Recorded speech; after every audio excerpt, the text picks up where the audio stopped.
Hey, Clemson family, exhale and just listen up to the man himself, Will Shipley. You still feel like this is DJ's team? Yes. Any elaboration? No. That's all I need.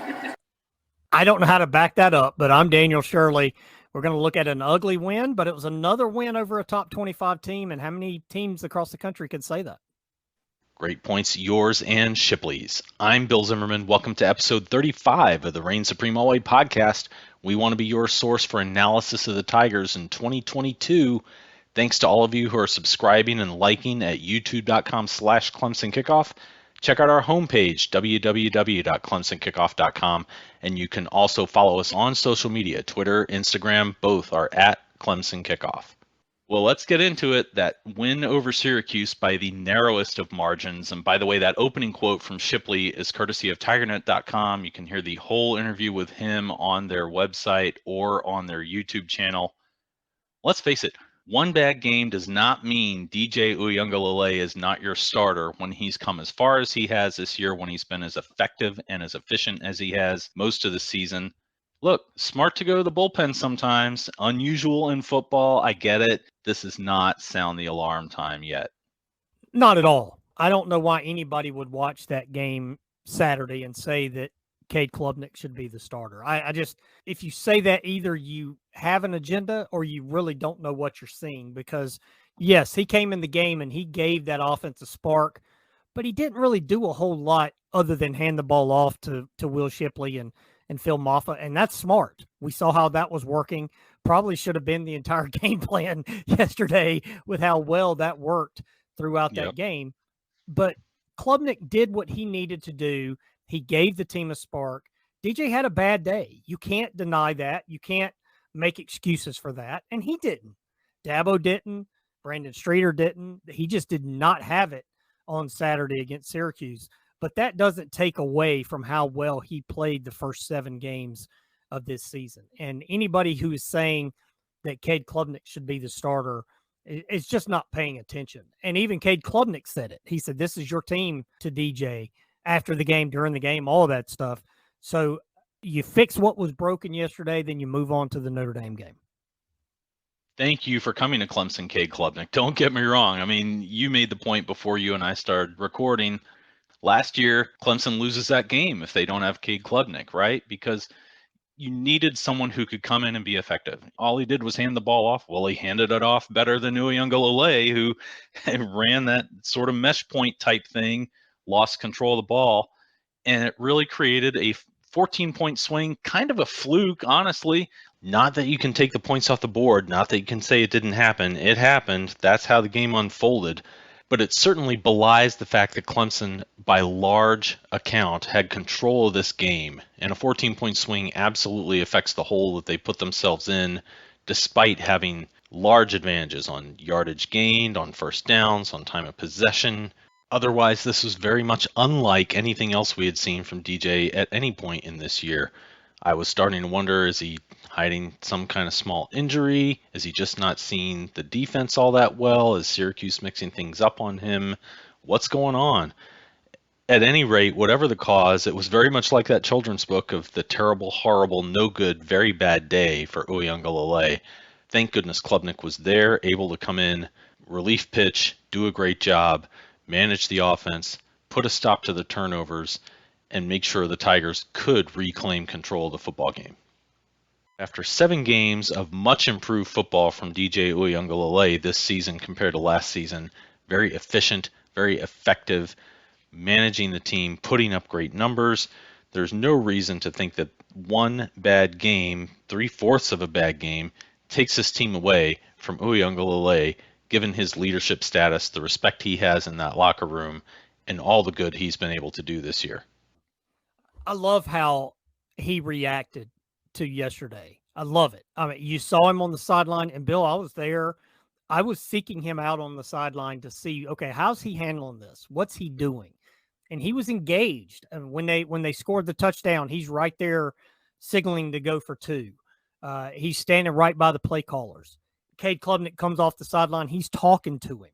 So I really enjoyed watching DJ during that time to see how he was going to handle what happened. He could have sulked. He could have pouted. He could have thrown his helmet. He could have done all of that stuff. And Brandon Streeter said yesterday, that's not the norm, how he handled it. Not a lot of guys would have handled it that way, but he did. And you heard DJ after the game even say, I would have done the same thing. So I think that's what you see from a leader. He didn't play well, but just like any other position, if the starting nose guard's not playing well, you get somebody else in there. And that's what Clemson did.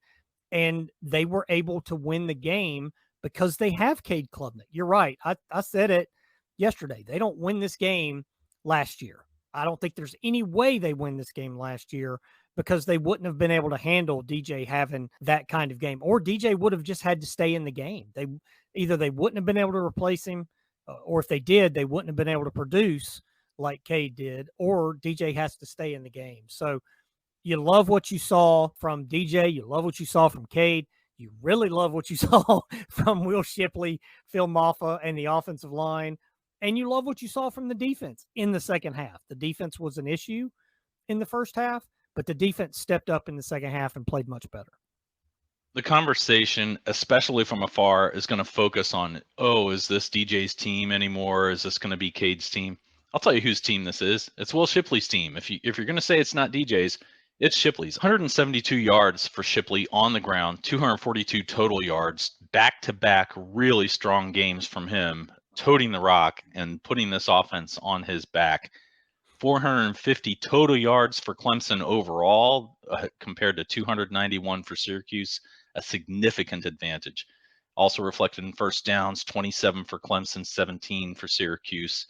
And then time of possession, naturally, 33, nearly 34 minutes of the ball being in Clemson's hands to 26 for Syracuse. I don't think there's any doubt the offense is Shipley's offense. We see how talented he is. We see the skills that he has. And Brandon Streeter said Saturday he gets better with more carries. Well, look what he did. 27 carries, Bill. I mean, that's a lot in this offense that tries to spread things out. Phil Maffa had 18 carries. They ran the ball 60 times yesterday. It was a lot on the ground, but it worked, and that starts with Will Shipley. And then I think you have to praise that offensive line. We have torn apart that offensive line for a couple of years. I know I have, and you've listened to me rant about the offensive line, and you've seen my crazy text. I've done it too. They had Trevor Lawrence and Travis Etienne to kind of cover up from that offensive line for a couple of years. They didn't have that last year, and now they're not having to do that. I mean, you see what they did on the ground, and I know DJ didn't play well yesterday, but DJ had a clean pocket for most of that game. Cade did too. A couple of times Cade had to scramble, but I think that was more Cade not trusting what he was seeing and holding the ball too long. But that offensive line has played well, and it's all 5 guys have started all 8 games, which did not happen last year. We know that. And I think that's a huge stat for this team and the success that this team has had through the first 8 games.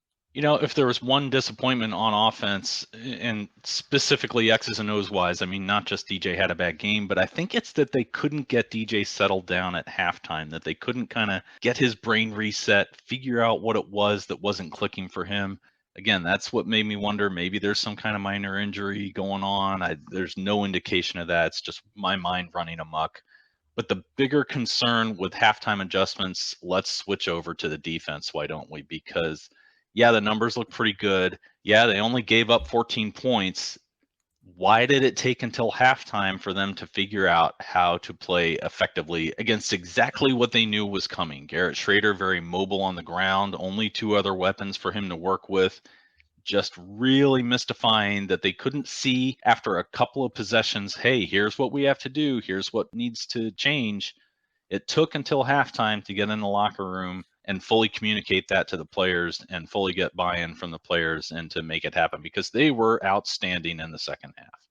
They were pitched a shutout, and you can't deny that, but I'm with you. You wonder why it took 30 minutes for this unit to figure out what was going on. And look, Schrader had 21 carries for 71 yards.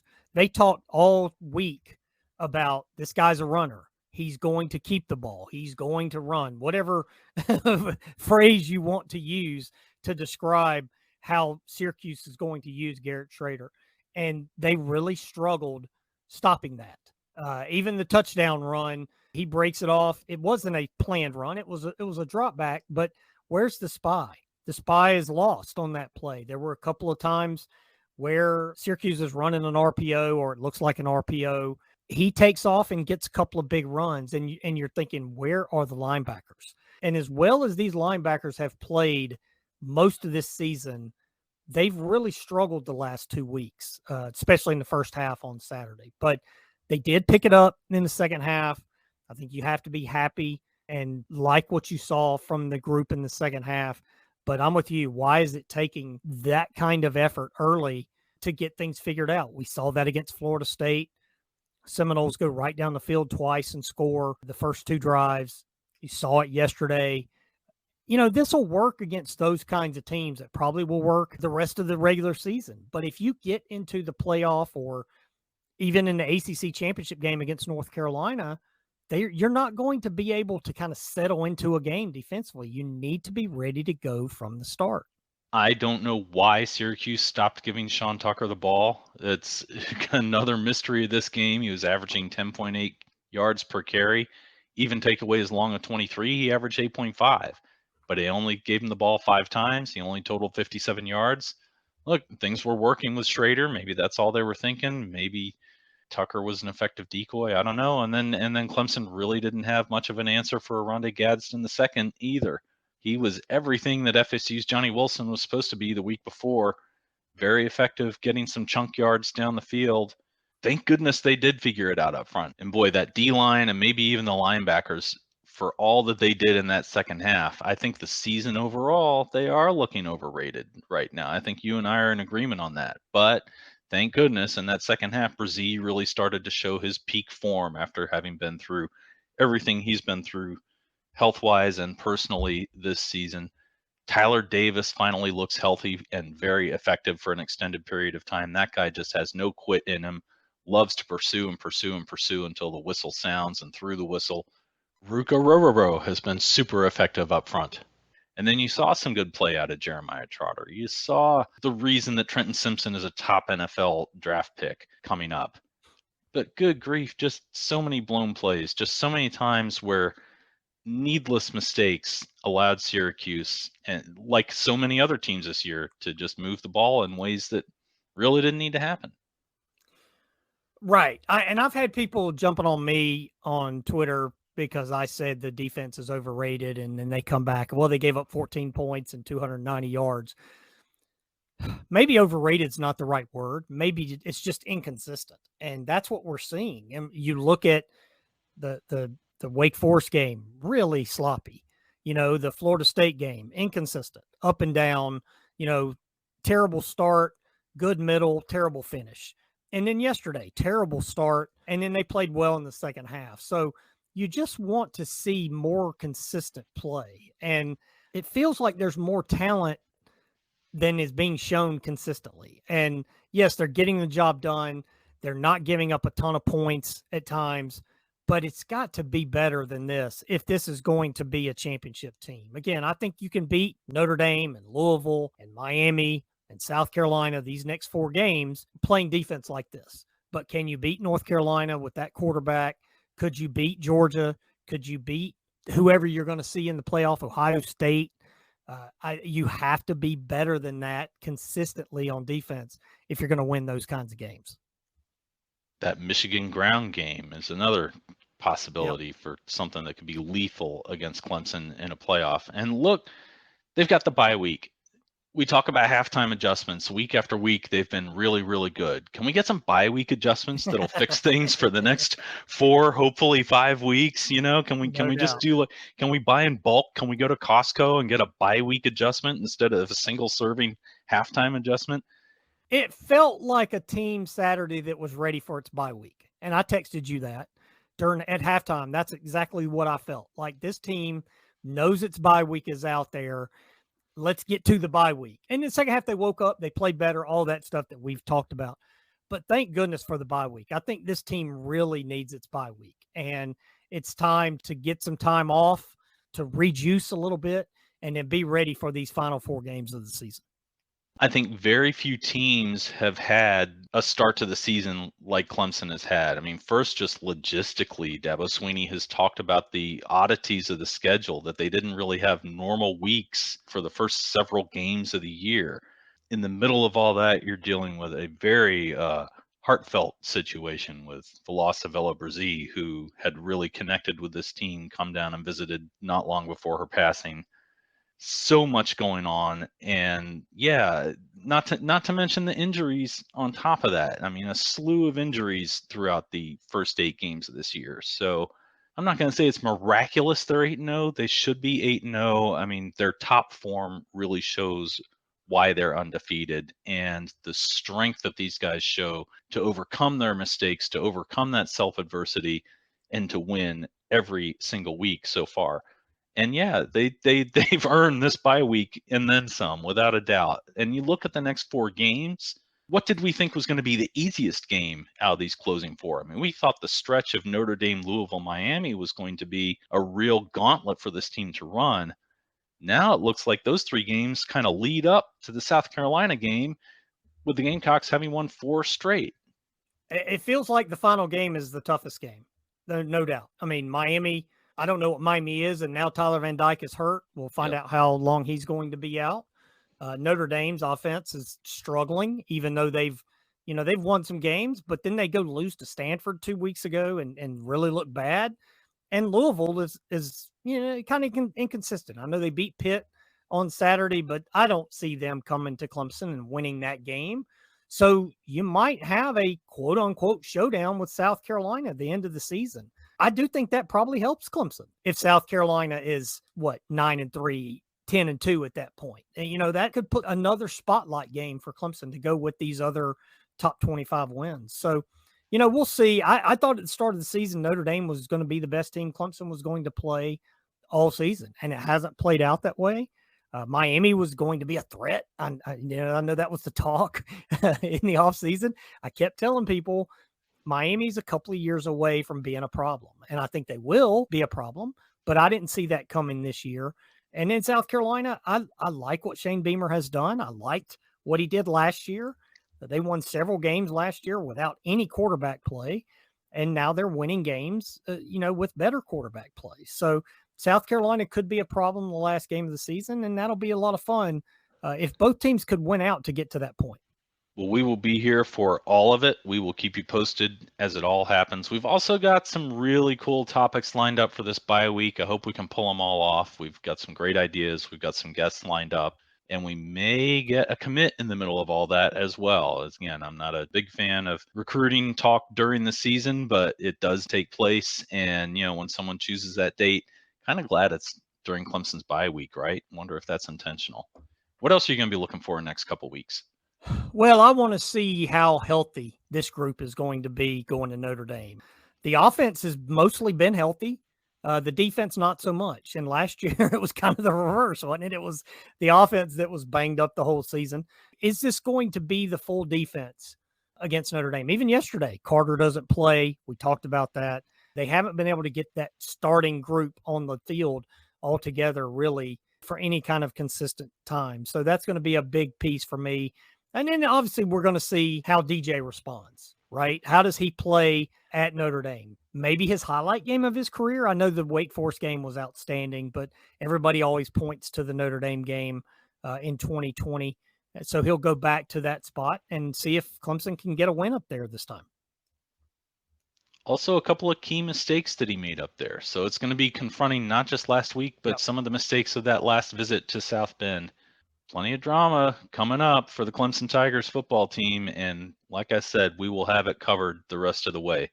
We are glad you found us. Follow us on social media, Twitter, Instagram, both at ClemsonKickoff.com. Subscribe to us on YouTube, youtube.com/ClemsonKickoff. Find us on your favorite podcast app. Follow us there. And check out our homepage, www.ClemsonKickoff.com. Until the next episode, I'm Bill Zimmerman. I'm Daniel Shirley. Go Tigers.